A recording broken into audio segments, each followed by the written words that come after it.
party because your team feels like you do on the Trump stuff. They hate Trump, but they're not with you when it comes to your anti-wokeism. So where does that leave you? Who do you go out to dinner with? So Megyn Kelly sits down with Bill Maher and they start to talk about the political climate. Couple things: Trump, wokeism. Where's Bill Maher at on the whole thing? Let's watch what Megyn Kelly and Bill Maher talk about. Lots of people. I mean, I feel like more people than ever are on team me, whatever that is, because, they're the normies in the middle who don't want to be ideologically captured by either side. That's who I feel like I speak for. People who are not afraid to call out their own team, if you have a team, or a team that you are more on the side of, when they do stuff that's goofy. And I think they appreciate it a lot. Yeah. I mean, I notice in my stand-up shows, the audience is kind of half and half, and the liberals will laugh at woke nonsense, and the conservatives will laugh at Trump jokes. Most people in this country, I think, understand that there are deep defects on both sides. Yeah. And they just want the extremists who seem to have the megaphone on either side to go away or stop being so powerful. Everybody is like, why can't we just be, common sense? And why can't we just, be the people in the middle? But at the end of the day, no one sort of stands up for that because it's just so easier to pander to the people who are a team, because those are the people who wind up scaring the other people. I mean, certainly on the left that happens. I think Bill Maher has some points here, but this like normie conservative centrist kind of movement, this has already been tried, and it's funny that this is happening right now and Bill Maher is advocating for it because it's the latest tactic from the left. Oh, we just want things to go back to normal. We want 2012 conservatism. We want things back to, when things were cool and awesome in 2012, and it's like, okay, we go back to that. What happens in 12 years? We land right back where we are right now, even if we were to do that, because there's something deeper here. And, Bill Maher says it's all about common sense. This is what he advocates for. This dude wants Gavin Newsom to be president, not Donald Trump, Gavin Newsom. So I don't know what common sense or anything he's talking about. Hopefully Megyn Kelly calls him on it, but let's see.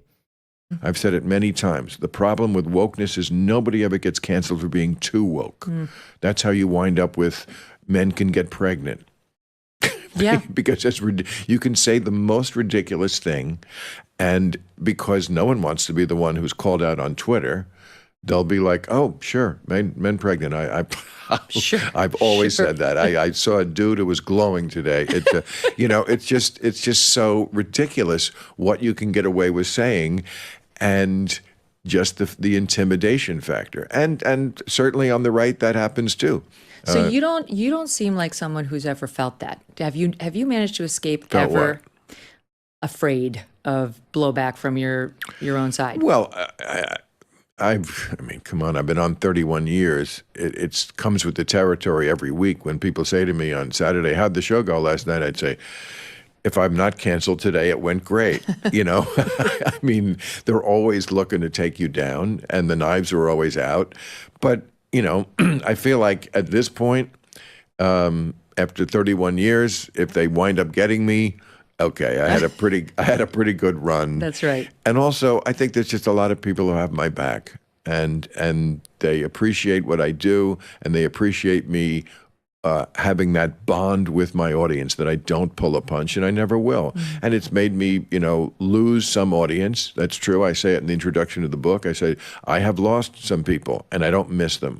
Those are the more woke people who think I'm somehow betrayed them, and I didn't. One reason I wrote this book was by going through all the old editorials over the whole span of the show. I wanted to see, have I changed? Or has my politics changed? And I really think it's not mostly me. I mean, the left was very different. Now, of course, the right got way worse also. We won't go back into, they don't believe in democracy. We just had that discussion. But that certainly is way worse in my view. But the left, yes, went off the deep end also in their own way. And so what I always tell people who are Democrats and liberals is you don't have to lecture me about Donald Trump. I'm the one who was sounding the alarm bells before anybody. But I also get why people vote for him. I absolutely do. You notice how the establishment has changed their tune on Donald Trump, on conservatism, on America First, and everything like that. It's like Bill Maher in 2016 would have said, I understand why people vote for Trump. I don't think so. I don't think in 2015 and 2016 this was happening. He said he's sounding the alarms. I think he still is. I think he's still advocating for Newsom. He's still sounding the alarms. And if it's not on television, it's certainly behind closed doors whenever he's off screen with these guests. I don't know how much I'm buying it. Let me know in the comments down below if you guys are. And while you're there, please make sure you guys like and subscribe to the channel. Because the stuff that, for example, you just said penises in the swimming pool, and the stuff that is threatening to people that comes from the left is so much more in their everyday life. It's not vague. Like to most people, what's Trump and democracy? It's a vague thought. And Ukraine, that's very far away. Was it impeachable? Who knows? But I know about my kid coming home from school and saying, well, they're telling me I can't tell you Yeah. if I change my sex. Or saying, as we discussed on your show when I was a guest, suggesting to your perfectly normal son that he might be a girl. At my all-boys school, they kept asking them over and over, raise your hand. Well, where are you on the scale of girl to boy, 0 through 5? I did an editorial only like 3 weeks ago, and I used the word entrapment. I mean, it was about comparing what goes on in the schools with entrapment. I don't think anybody had ever put it that way. But entrapment in the law, I'm sure you know this better than I do, means suggesting someone into a crime. Yep. Something they wouldn't have thought of to do anyway. I mean, I used the example of after 9/11, there were a number of cases where law enforcement basically entrapped people who were not really going to be terrorists. The one case I mentioned was the Liberty 7 guys in Liberty City, Miami, a poor section of Miami. And they basically went to them and said, wouldn't it be cool if you blew up the Sears Tower in Chicago and taught the man a lesson? And these guys who didn't even have a gun, probably the only guys in the neighborhood who didn't have a gun, said, yeah, that would be pretty. Do this thing. That would be pretty cool. That's entrapment. And I was saying, look, when you constantly talk to little kids about sex and gender, and constantly put out the idea that maybe the body you're in is not the correct one, aligning with what's in your mind, that's entrapment. That to me is the same thing. You're suggesting them into something they wouldn't have thought of anyway. Because I promise you, when I was a kid, it never crossed my mind. I never thought, maybe I am a girl. I mean, I thought a lot of, how could I learn how to talk to a girl? But even at that age, we didn't want to talk to a girl. We had not reached puberty yet. See, this is where it's just so frustrating to me because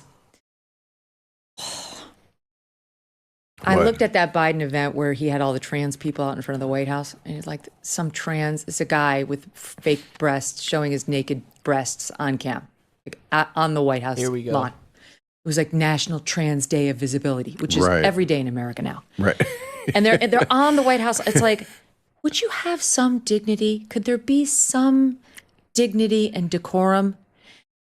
And I realize you could make the dignity argument over on the right too. Trust me, I get it. So finally, Megyn Kelly, after like softball unifying talks, we're both against this one issue that we've been against since it ever originated, and now is just slowly becoming a talking point from the left about how they're against it too. Now we're finally dipping into the grossness that surrounds the White House and the Biden administration. And Bill Maher, kind of on his face, he has this look as if he doesn't really know what she's talking about. He doesn't really know what's going on.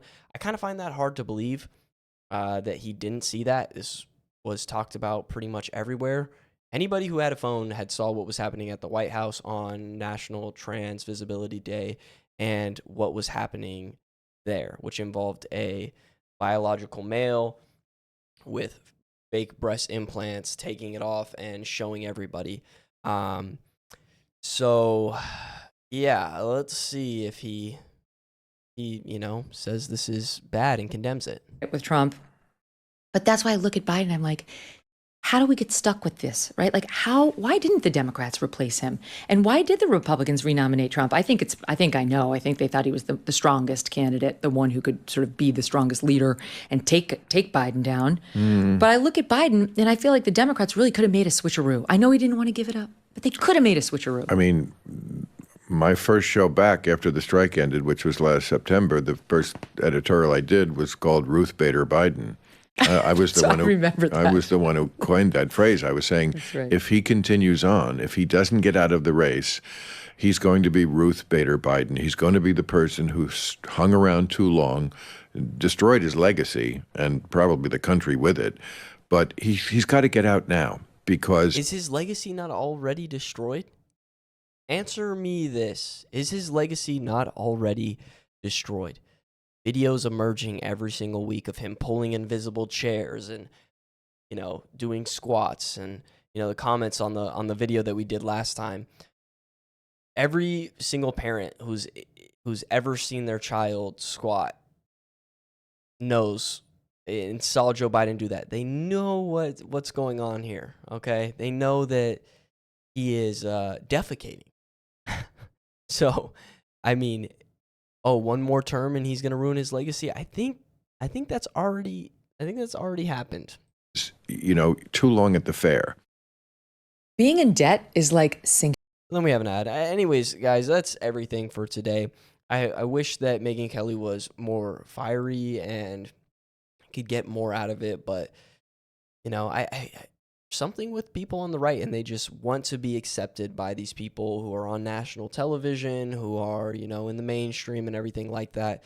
I find it kind of gross. I find it kind of compromising. But what do you guys think? Let me know in the comments, and I'll see you in the next one. Goodbye.